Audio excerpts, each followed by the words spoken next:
few days ago or earlier this week, I don't know when this video is coming out. Basically, we watched a video from Aki Darius talking about how much she disliked idol culture. And now we're watching a response video from Nihon John. We watched a video of his a few days ago as well, I believe, where he's talking about, you know, his response to Aki's video. Now, I personally said that I wanted to go ahead and I wanted to learn a little bit more about idol culture in general. So we're going to watch this video. I want to have a better understanding as to why people are idol fans. And you know what, like, I think that, like, you know, instead of just absolutely hating on idol culture, maybe it's better for me as a person to learn a bit more as to why people might like the culture a little bit. Idols shaving off their hair, VTubers being tortured online.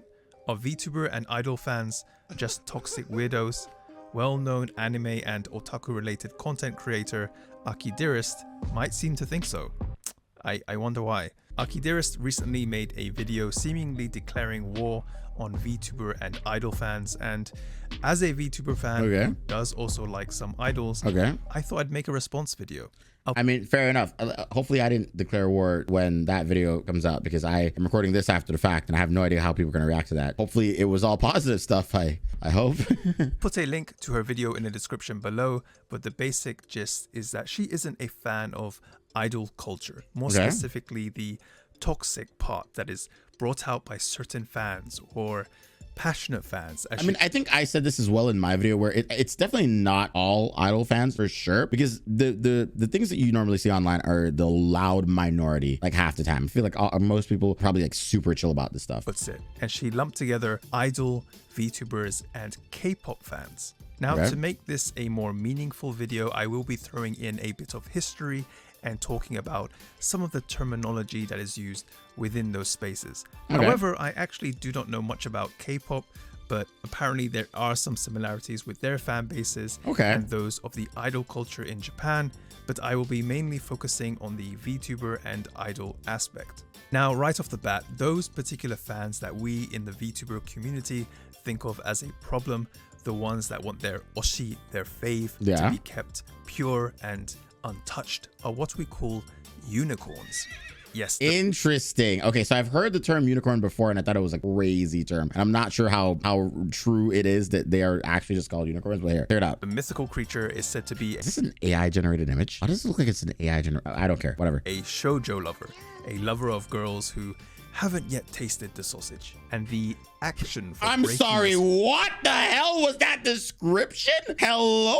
Ew. Ew, ew, ew, ew, ew. Did he just say... Did I hear that correctly? Hold on. Pause. Girls who haven't yet tasted the sausage. And the action for breaking this all-important rule is called, and I'm not shitting you, breaking the unicorn's horn. You honestly can't make this stuff up. Unicorns are the type of fans that don't want their oshi to collab on stream with a member of the opposite sex. These tend to... Does he record his own B-roll of himself? Is this him? Is that him? I have to find out right now. I can't really tell. They don't look the same. Okay, well, maybe it's not. Maybe it is. Who knows? Also be the kind of fans that lead hateful crusades online if their oshi breaks their feelings. Again, this is a term that is mainly used within VTubing circles. I totally agree that an idol's private life has nothing to do with their fans. Unfortunately, there is an assumption in Japan that if someone calls themselves an idol, that they are not in a relationship. The reason for this is often attributed to a certain idol producer named Yasushi Akimoto, who was said to introduce this guy's fault. Okay, we'll blame him now. Dating ban on the groups he produced. What? He had a dating ban on his... No. Who signed these contracts? He was the man behind AKB48, essentially one of the most famous groups. What? No. Oh, I love AKB48. That's so screwed up. In Japan. Well, at least was anyway. Okay, and he was also the producer of their sister groups too. Apparently, he was also appointed to be on the board for the Tokyo 2020 Olympics, but some didn't care for him being a representative of Japan, which I wonder why that you wouldn't want a man that didn't want women to date other men to be a representative for Japan. That's not really a good look, Japan. I'm gonna be real with you. Like, it's just you know, that's kind of a yikes situation if you ask me. Actually led to some protests. Even though officially the management of AKB48 denied that there was such a dating ban, there were ex-idol members that confirmed that the dating ban was actually on their contracts. They're not dating because it wasn't even just like a suggestion. It was actually in the contract. Dude, that is allegedly, but that is insane. Dude, imagine if like you sign up for like a freaking VTuber agency and they tell you, hey, just so you know, while you're here, you're not allowed to date anyone. And it's not just something that we're suggesting.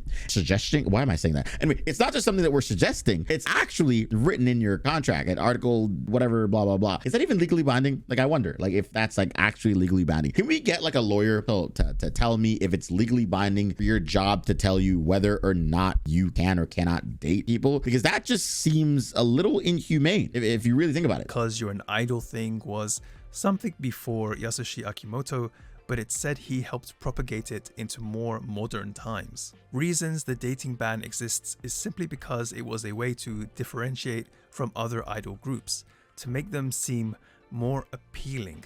And the unfortunate fact is that it works. There are idol groups who explicitly say they don't have the ban in place, but these tend to be underground idol groups, or chika idoru in Japanese, who tend to be less popular. Even that is so unfortunate that the people who are actually dating and in relationships and genuinely act like normal human beings are seen as less popular and less appealing. On a popular news program that discussed the dating ban on idols, a comedian stated outright that he didn't want to pay towards quote unquote someone else's woman, and that for him, I'm sorry, what? Wait, hold on. I'm trying to like break this down mentally right now. Is it that they feel that for them watching these idols, it feels wrong because they know that there is someone else at the end of the day that gets to benefit from their love that's not them? That is definitely parasocialism. Someone who calls themselves an idol should only be available for pseudo love.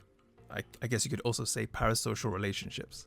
In Japan, it's normal to pay for an experience of some sort of temporary fantasy. That is actually a true thing. Like when I was in Japan, there were a lot of these temporary fantasy establishments around, and I wanted to experience more, but I think the only one that I got to experience, you've probably already seen the video here on this channel, was the video where I went to a Japanese girls bar with like strong women, right? Where, you know, 8 of them slapped me across the face or whatever. But like, that's besides the point. Like, you know, that is a weird experience that I wouldn't have the chance to experience anywhere else, right? So like being able to experience that was a little bit cool. But like, you know, there are other experiences that you can get in Japan, like, you know, the maid cafes I know are really popular there. And you know, there was one that I saw, I really wanted to visit it, but my friend wasn't able to or didn't want to. But there was one in particular where it was the girls would, like, I guess they were in a rock band or whatever, but like the whole idea is that they would, maybe they were just regular idols or whatever, but it looked like they would role play that they're rock band members you get to hang out with or something like that. And it seemed really, really cool to me. I was like, yo, that's like an experience that I feel like I would want to be a part of, because that's different, you know? So yeah. For example, maid cafes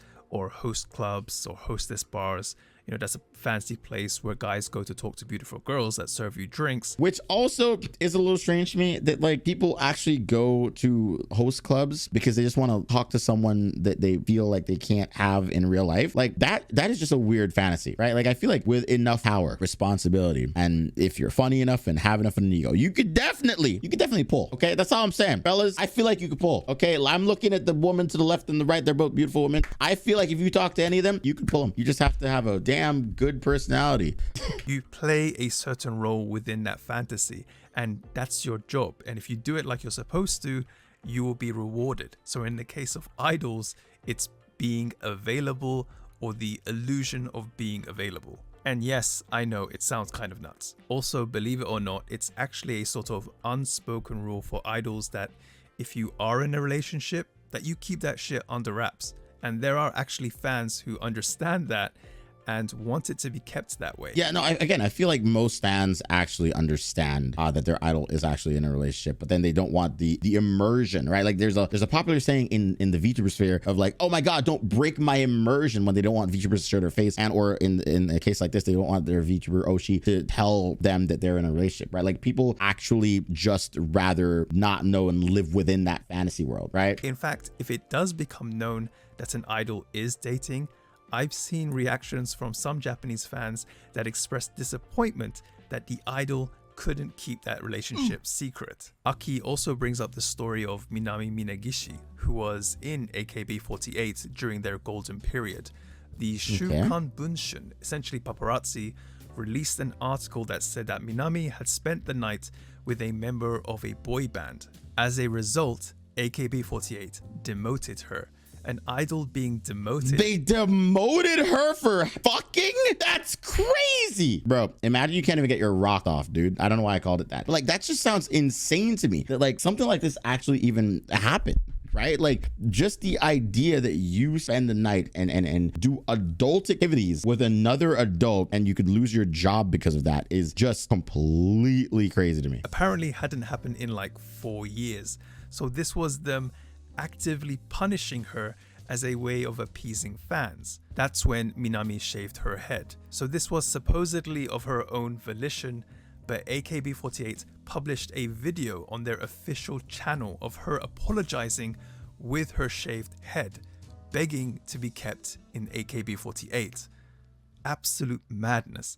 Just so you know, she's doing a lot more better nowadays. She did graduate, she got married, and she very recently announced that she is pregnant with her first child. Yo, good for her. I don't know how this video was supposed to help me like idol fans, I'm gonna be honest with you, but good for her. I'm glad that this story got a good ending. Whether we're talking about idols or any other famous personality, jealousy can really twist people, and it's worse when you feel that you have the right to do so, feeling like you own that person or can determine how they live aspects of their life. This is actually a big reason why, even though I am a VTuber fan and I do like idols too, I know that I will never see eye to eye with some fans.